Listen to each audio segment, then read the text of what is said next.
A paz do Senhor, igreja. Gostaria de trazer uma reflexão aqui que o Senhor colocou no meu coração.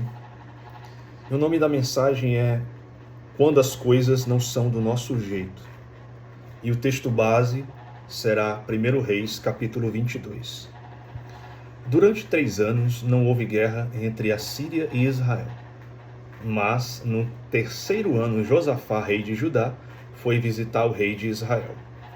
Este havia perguntado aos seus oficiais: por acaso vocês não sabem que Ramote-Gileade nos pertence e ainda assim não estamos fazendo nada para retomá-la do rei da Síria? Então perguntou a Josafá: irás comigo lutar contra Ramote-Gileade? Josafá respondeu ao rei de Israel: sou como tu, e meu povo como teu povo, e os meus cavalos são como se fossem seus. E acrescentou: peço-te, porém, que primeiro vamos buscar o conselho do Senhor. Olha só como é interessante aqui nesse ponto. Josafá tinha intentado em seu coração fazer uma campanha contra Ramote-Gileade para poder retomar esse local e lutar, contra o rei da Síria. Só que antes disso, ele não queria ir de qualquer jeito.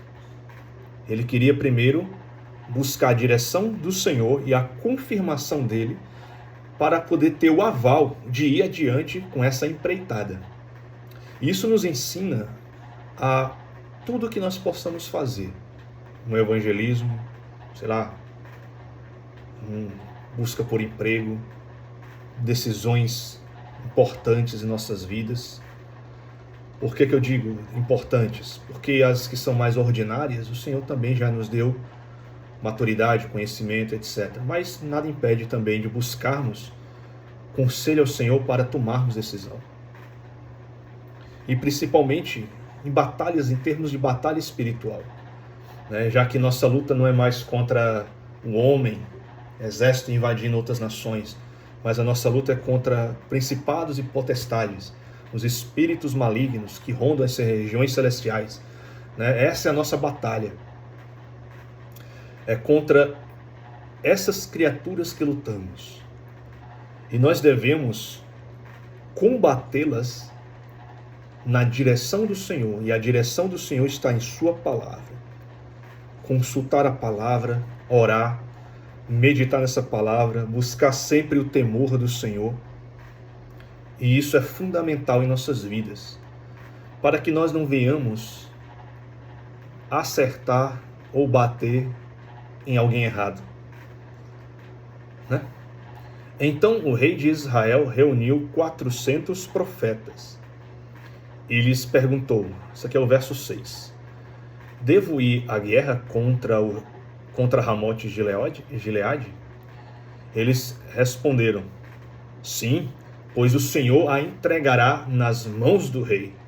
Josafá, porém, respondeu, não existe aqui mais nenhum profeta do Senhor a quem possamos consultar. Olha só que interessante isso aqui, essa passagem aqui. Depois que Josafá pede, o rei Acabe apresenta para ele 400 bajuladores. Porque eram isso que esses profetas eram. Bajuladores. Que só falava o que era favorável ao rei Acabe. Só falava aquilo que o rei gostaria de ouvir. Só que Josafá não se sentiu totalmente convencido, mesmo tendo 400 profetas falando a mesma coisa. Mesmo tendo 400 profetas chancelando a mesma direção. Mas Josafá tinha como diz aquela expressão popular, uma pulgazinha atrás da orelha. Rapaz, isso aí não tá certo não. Sabe quando você toca entra numa música e toca a nota errada? Acho que deve ter soado assim para Josafá o som. Rapaz, essa canção aí tem uma nota aí que tá desarmoniosa. E eu quero que haja mais algum profeta. que haja mais alguém para poder ajudar aí a tirar a prova dos 9. O rei de Israel respondeu a Josafá: ainda há um homem, por meio de quem podemos consultar o Senhor. Mas eu o odeio, porque nunca profetiza coisas boas ao meu respeito, mas sempre coisas ruins. É Micaías, filho de Imlá. O rei não deveria dizer isso? Respondeu Josafá. Olha só que interessante. O que eu vejo aqui é que Acabe, no fundo, já tinha a resposta de Deus. Acabe não precisava consultar nenhum profeta aqui. Acabe já tinha a resposta de Deus em seu próprio coração. No momento em que ele diz, tem um, mas ele me odeia e nunca profetiza coisas boas a meu respeito, você vai ver como isso que eu estou falando vai se confirmar nos versículos posteriores. Então o rei de Israel chamou um dos seus oficiais e disse, traga Micaías, filho de Imlá, imediatamente. Enquanto isso, outros profetas, um desses profetas, confeccionou um chifre de ferro e disse que com esse chifre tu ferirás os amorreus e até que sejam destruídos. E continuaram a profetizar que o rei Acabe ia ser vitorioso e tal. Finalmente chega Micaías. Quando Micaías chega, um dos soldados diz assim para ele, veja que todos os outros profetas estão predizendo que o rei terá sucesso. Sua palavra deve ser favorável também. Vai nas ondas aí dos bajuladores. Tu tem que ser, em outras palavras, o que é que o soldado está dizendo? Seja bajulador como esses bajuladores. Micaías, porém, disse, juro pelo nome do Senhor, que direi o que o Senhor me mandar. Então ele chegou, o rei lhe perguntou, Micaías,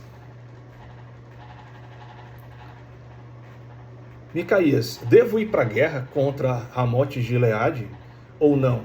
Ele respondeu, ataca e serás vitorioso, pois o Senhor a entregará nas mãos do rei. Olha só o que vai se confirmar aqui que eu falei. Como no fundo o rei Acabe já tinha isso na mente, de que Deus já tinha reprovado ele. O rei lhe disse, quantas vezes devo fazer você jurar que irá me dizer somente a verdade em nome do Senhor? O profeta Micaías havia acabado de falar o que o rei queria ouvir. O que o rei queria ouvir. Não era isso que todos os bajuladores estavam dizendo?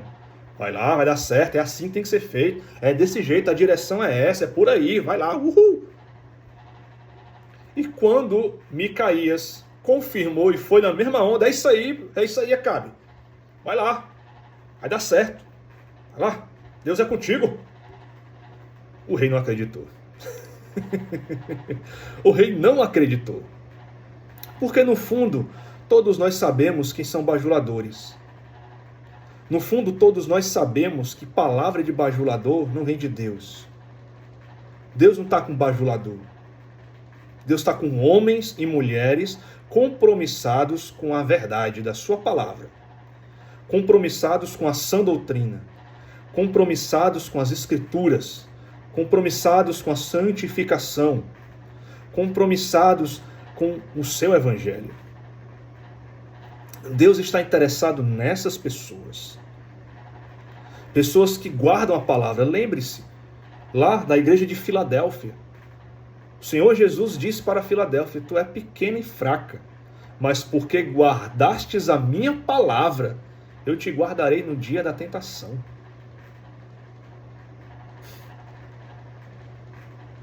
Olha só que interessante, querido. Jesus disse a seguinte coisa, não julgueis segundo as aparências, mas segundo a reta justiça. Mateus 7, capítulo 20, pelos frutos os conhecereis. Pelas obras que a gente conhece alguém, pelo seu testemunho. Não é o fato de alguém cometer um erro pontual, não, porque todo mundo um dia vai cometer tais erros. É o fato da pessoa viver deliberadamente no pecado. por debaixo dos panos, vivendo assim, não somente vivendo, mas influenciando outros a viverem do mesmo jeito. Era isso que Acabe vivia. Essa era a vida de Acabe.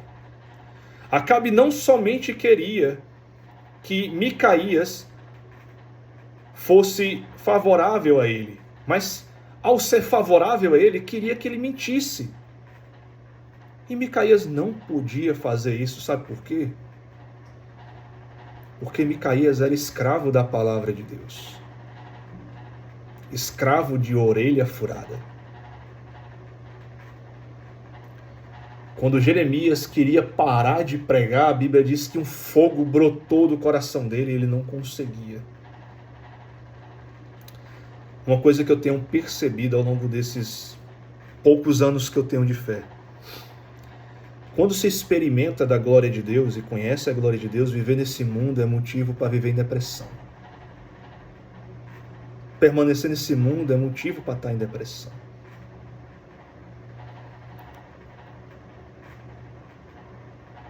Esse mundo é mau. Estamos aqui de passagem, como somos peregrinos. Não trouxemos nada quando nascemos, e quando morremos, o que só podemos levar é aquilo que temos guardado na glória. Porque se for para o inferno, tudo vai queimar.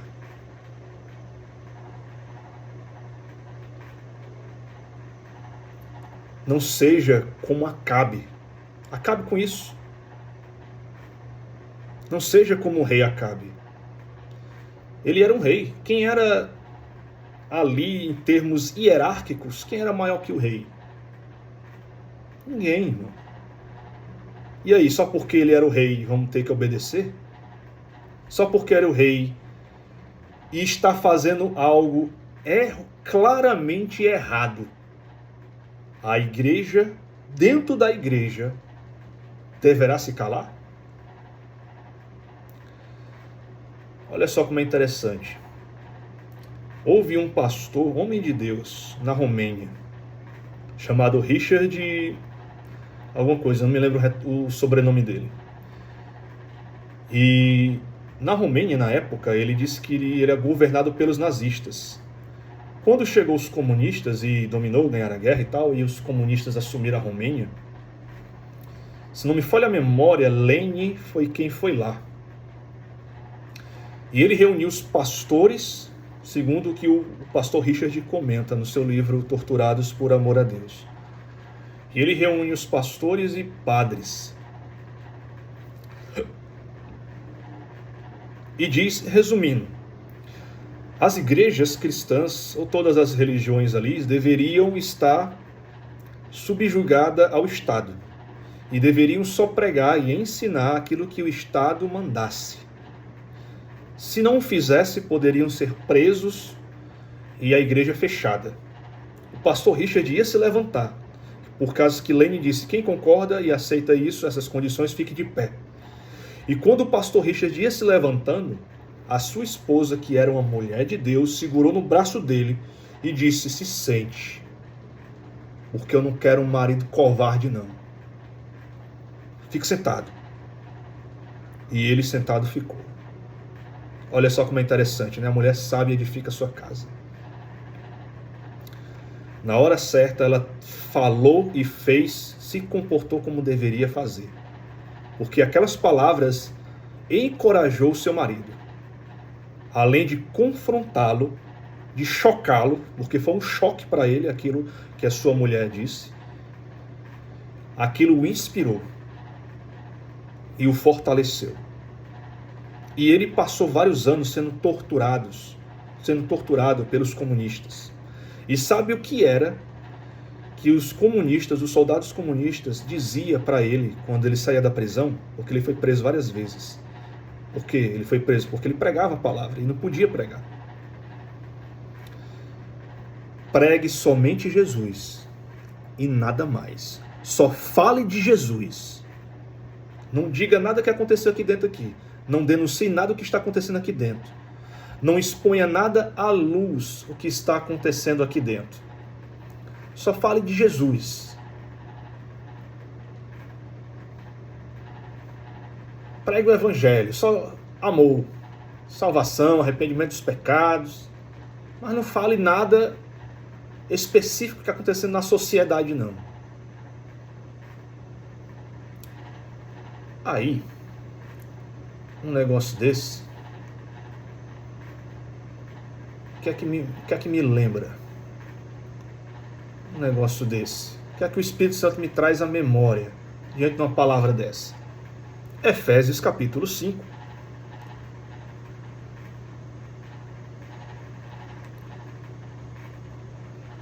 Não há, entre vocês não devem haver nem sequer menção de imoralidade sexual, nem de qualquer espécie de impureza, nem de cobiça. Pois estas coisas não são próprias para os santos. Não haja obscenidade, nem conversas tolas, nem gracejos imorais, que são inconvenientes, mas ao invés disso, a ação de graças.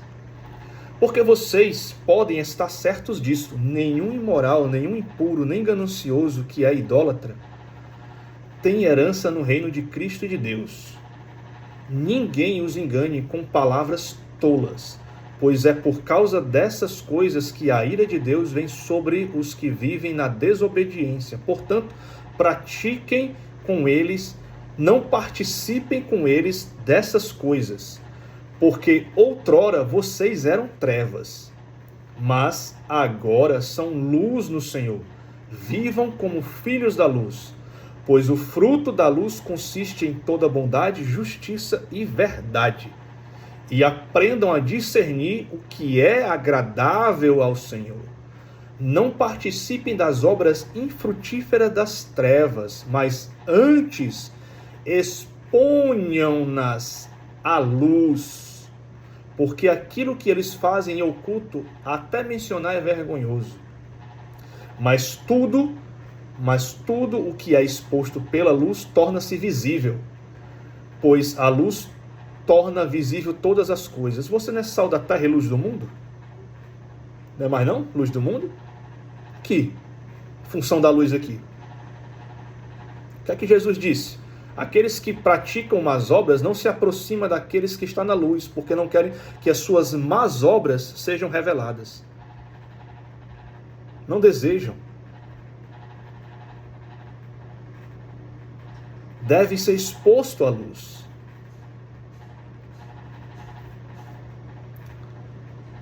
E Acabe, querido, não queria isso. Acabe ressachava qualquer manifestação da luz. Acabe colocava a luz debaixo do alqueire. Acabe esconde a luz. Acabe, o espírito de Acabe, é aquelas pessoas que escondem a luz, que apaga a luz. Mas a ira de Deus virá sobre essas pessoas a seu tempo, quando a medida dessas pessoas estiverem cheias o suficiente. E eu não falo de morte, eu falo de morte sem Deus. Que eu, no caso, não posso julgar isso. Né? Somente o Senhor, nem eu nem você. Porque morte, todos nós iremos morrer. Eclesiastes capítulo, aliás, o capítulo, se não me lembro, mas está em Eclesiastes, que vai dizer a palavra do Senhor: da mesma sorte que sofre o ímpio, sofre o justo. Todos nós estamos propensos a passar pelas mesmas lutas e tribulações que o incrédulo. A diferença é como cada um passa. Um passa na desonestidade, um sofre na desonestidade, outros sofrem por fidelidade ao Senhor. Outros sofrem já por causa que têm doenças gástricas, por tanto sofrimento que olha nesse mundo e nessa terra. E isso perturba o seu juízo por não suportar e não aceitar essas coisas. E por aí vai. Então Micaías respondeu: vi todo Israel espalhado pelas colinas, como as ovelhas sem pastor. E o Senhor dizer, estes não têm dono, cada um volte para casa em paz. O rei de Israel disse a Josafá: não lhe disse que ele nunca profetiza nada de bom a meu respeito, mas apenas coisa ruim? Tá vendo? Acabe confirmou. Tá vendo aí? Na sua própria mente, Acabe já tinha na sua mente, já no seu coração, que Deus já reprovava ele. Por isso que ele não escolhia Micaías. E muitos Micaías se encontram hoje na obscuridade por causa disso. Porque muitos Acabes não permitem que a luz do Senhor brilhe. E aqui cabe uma ponderação. Uma ponderação. Talvez você possa se identificar. Se você se identifica com isso, se arrependa dos seus pecados e se converta. E talvez não. Se você não se identifica, com certeza não é para você essa palavra. Porque aqui eu não estou citando nomes de ninguém. Não é por fulano nem por cicrano. Isso aqui é como se prega sempre a palavra. Mas no dia que o Senhor me disser por fulano, é por cicrano, eu vou falar o nome com certeza. Até agora isso nunca aconteceu. Mas observe que Acabe sabia no fundo do seu coração que o Senhor já havia o reprovado. E muitos Micaías está ali. E a ponderação que eu quero dizer aqui é que muitas vezes o cenário de oposição a um certo Micaías, que não está nesse contexto, mas em um contexto mais geral,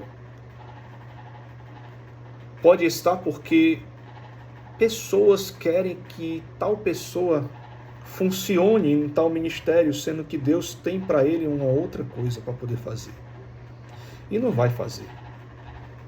Não vai conseguir performar direito. Né?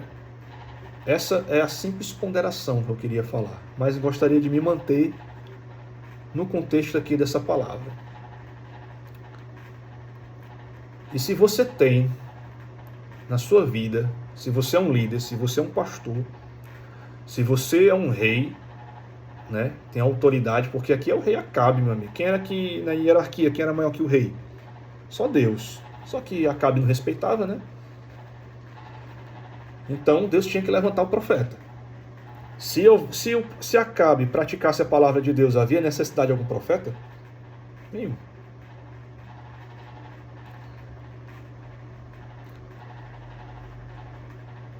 E os Micaías estão assim, escondidos, até que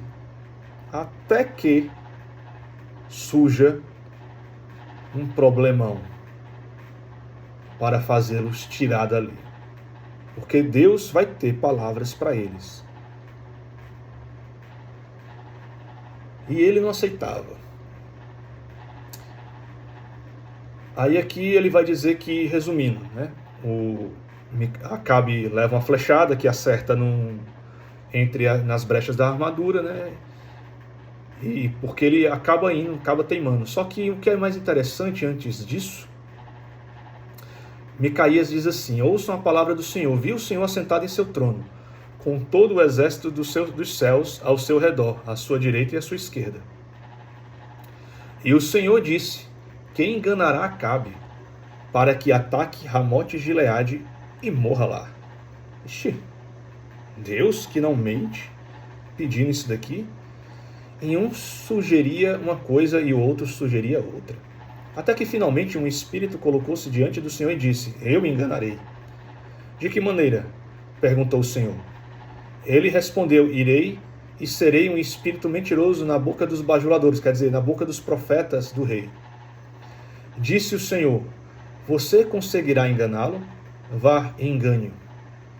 E o Senhor pôs um espírito mentiroso na boca desses profetas, e o Senhor decretou a sua desgraça. E aquele homem lá, o Zedequias, que estava profetizando com o filho lá, com chifre lá na cabeça, foi profetizar e tudo mais. E Micaías respondeu, né, que ele disse que deu um tapa no rosto de Micaías e perguntou: por qual caminho foi o Espírito da paz do Senhor quando saiu de mim para falar a você? Quando saiu de mim, nem estava. Ô bicho mentiroso. Micaías respondeu: você descobrirá no dia em que estiver se escondendo de quatro. Correndo agachado de quatro. O rei então ordenou: envie Micaías de volta a Amon, governante da cidade de Joás, filho do rei. E diga: assim diz o rei: ponha este homem na prisão, a pão e água, até que eu volte em segurança. Olha, esse caba não está muito em sinergia comigo, não. Pois ele vai ficar isolado. Vamos isolar ele. Dar uma lição nele aqui, que aí ele vai sofrer, vai ficar com saudadezinha, e vai mudar a sua postura e vai começar a falar coisas boas. Vai se juntar, vai ficar os 401 profetas bajuladores meus agora, né? Só que não, né? Quem sabe quem é, não teme ameaças. Enfim, Micaías declarou: se você de fato voltar em segurança, o Senhor não falou por meu intermédio. E acrescentou: ouça o que eu estou dizendo para todos vocês. Júnior, tu está dizendo aqui que alguém vai morrer, meu irmão? Não sei de nada. Eu sou apenas um mensageiro, não faço a mínima ideia. E não desejo que ninguém morra. Pelo amor de Deus, sangue, Jesus nem poder.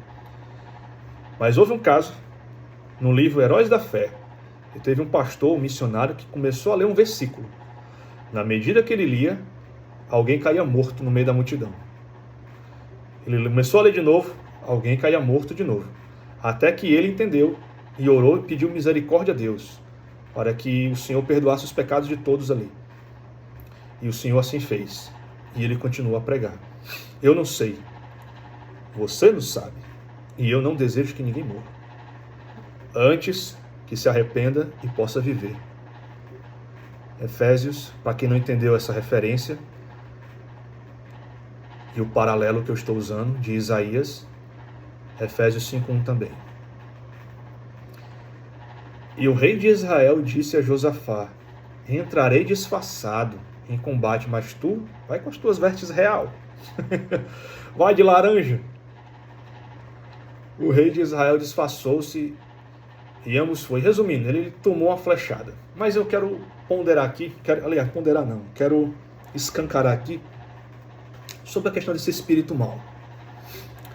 Muitas pessoas caem no engano e dizendo que há uma contradição aqui, né? Porque a palavra de Deus diz que Deus não mente e tal, mas enviou o espírito do erro. Primeiro, que tudo está sob o governo do Senhor. Da mesma forma que eu sou um cidadão brasileiro, estou sobre as jurisdições brasileiras. E estou sujeito às leis brasileiras, ao qual os governantes brasileiros instituíram. Então não há nenhuma, nenhuma discrepância aqui entre alguém que tem autoridade e alguém que deva obediência a ela. Ocorre que Deus, ele é juiz. E aqui ele se porta como um juiz, porque ele está julgando Acabe. Ele está dando uma sentença a Acabe agora. Que sentença é essa? Sentença de morte. E por que Deus envia um espírito do erro a Acabe? Eu já comentei isso em outras mensagens anos atrás, mas foi por escrito e agora eu vou falar por vídeo. Vamos para 2 Tessalonicenses capítulo 2. Ixi, meu irmão, o que é que tem a ver? Tu tá falando de Acabe e tu vai lá para 2 Tessalonicenses. Vamos descobrir.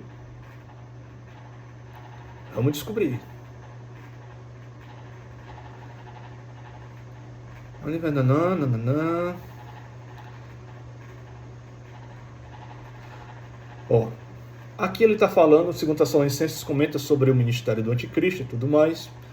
E a vinda desse perverso é segundo a ação de Satanás, com todo o poder, com sinais e com maravilhas enganadoras.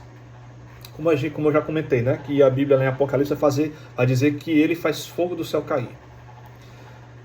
Ele fará uso de todas as formas de engano e injustiça para o que estão perecendo, porquanto rejeitaram o amor à verdade que os podia salvar. Aí vem a razão. Isso aqui é o verso 10, verso 11. Por esta razão, Deus, lhes envia um poder sedutor, um espírito da mentira, a fim de que creiam na mentira e sejam condenados todos os que não creram na verdade, mas tiveram prazer na injustiça. Tiveram prazer na mentira, na injustiça. Olha só como é interessante isso aqui. Deus não se brinca e não se escarnece. Aquilo que o homem semeia, ele vai colher. Acabe, antes de chegarmos em Acabe, vamos destrinchar isso aqui. Por que que Deus envia um espírito sedutor a essas pessoas ali? No contexto aqui do anticristo. Por que que Deus faz isso? A Bíblia responde, versículo anterior, versículo 10. Porque rejeitaram a verdade que os poderia salvar. Ora, se tu não quer a verdade, tu quer ser enganado, tu quer viver na mentira, tu quer viver na injustiça, pois muito bem, eu vou tirar minha mão e vou deixar o espírito do engano entrar no seu coração, para que você não se salve. Porque a única coisa que pode te salvar é a verdade, e você não quer a verdade. Eu estou te dando a verdade, estou usando alguém que você não gosta que seja usado, mas é justamente assim que eu faço. E você rejeita quem eu estou usando. Você rejeita quem eu estou usando. Então o espírito do erro e do engano vai entrar no seu coração por causa da sua rebeldia, porque você não quis ouvir a verdade que poderia te salvar. Agora você vai ser condenado. Observe que essa resposta que Deus dá aqui nesse versículo não é o desejo do Senhor primeiro, não é o desejo primeiro do Senhor. É o desejo do coração do próprio homem. Deus está satisfazendo o desejo do homem. Porque o homem não quer a verdade. Se não quer a verdade, só tem dois caminhos. Não tem caminho neutro para Deus, não. Não existe centro para o Senhor, não. Não tem centrão, não. Ou é verdade ou é mentira. É isso que existe. Ou é 0 ou é 1. Sou da área de exatas de TI. Ou é 0 ou é 1. Ou é verdade ou é mentira. Se você não quer a verdade, então a mentira sobra para você. E você vai viver a mentira. Então a resposta que Deus está dando aqui não é o desejo primeiro do coração dele. O desejo primeiro do seu coração é expresso no verso 10. Eles rejeitaram a verdade que os poderiam salvar. Significa dizer o quê? Que Deus estava dando a verdade para eles. Para que eles pudessem salvar por aqui. Se arrependa, não faça isso, não é assim. Está entendendo? Não faça isso. Pare com isso. Deus reprova isso. Protejam as crianças. Opa, o Senhor está esquentando aqui o negócio. Não é por aí. Não quer? Pois então pronto, vai o espírito do erro. Isso é o exato retrato de Acabe. Por que Deus envia um espírito mentiroso? Um espírito sedutor que foi seduzir Acabe? Porque a resposta de Deus, que Deus está dando ali, é a resposta que expressa o coração do desejo que estava no coração de Acabe. Era aquilo que havia no coração de Acabe. Deus estava dando a Acabe aquilo que ele queria. C.S. Lewis, que escreveu as Crônicas de Nárnia, ele disse uma coisa interessante. Quando tudo acabar, no final das contas, só vai existir 2 tipos de pessoas. Aquela pessoa que diz assim, que diz para Deus que seja feita a tua vontade.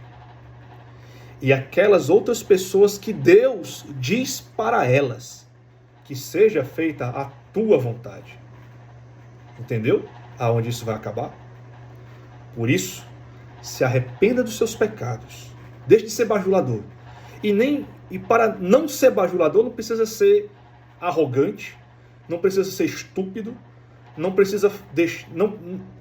para não ser bajulador, não necessariamente você não tenha que ser sábio. Você pode ser sábio. Ser um homem verdadeiro, uma mulher verdadeira, mas sábia. Sabendo entrar, sabendo sair. Sabendo se portar. Micaías não entregava nada a Acabe que fosse pessoal. Era tudo da parte do Senhor. Mas Acabe levava para o lado pessoal.